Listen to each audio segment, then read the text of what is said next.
ఎట్లున్నదంటే కాంగ్రెస్ వాళ్ళు చెప్పింది చాలా సిపాయిలు మా అంత సిపాయి లేడండి లేదంటే జనం నమ్మితిమి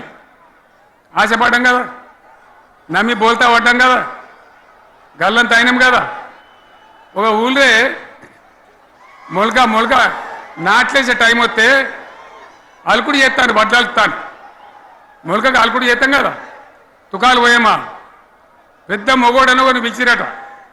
మొగోడని మొలకాల్చడానికి పిలిస్తే ఎలక పిల్లని చూసి ఎల్లంకర పడ్డాడు ఇక మా అంత సిపాయిలు లేరు మేము తెచ్చే ఇస్తాం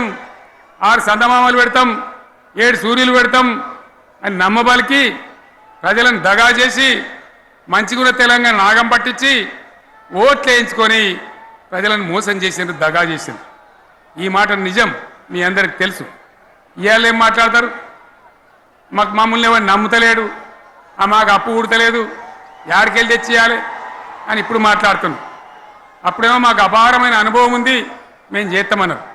ఒక్క మాట చెప్తున్నాం మిత్రులారా ఇక్కడ నోళ్ళం మనమే కాదు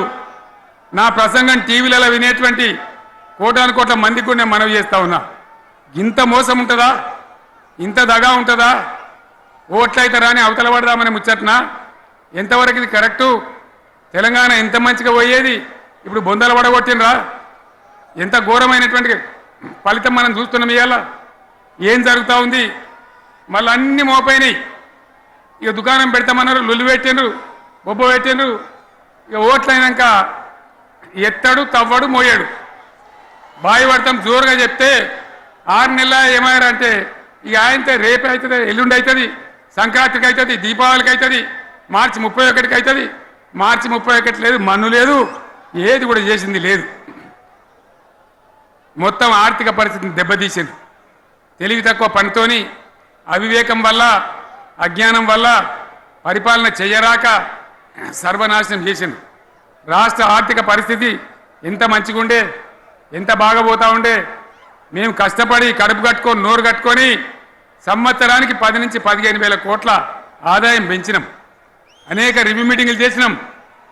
ఎంత బాగా తీసుకొని పోయినాం తెలంగాణను ఎట్లా తయారు చేసినాం ఆ విధంగా తీసుకొని పోయినాం ఇవాళ ఒక్క మాట మీరు అందరూ ఆలోచన చేయాలి ఇక్కడ ఉన్నవాళ్ళు కానీ నా మనసు బాధ అవుతుంది నా మనసు కాలుతుంది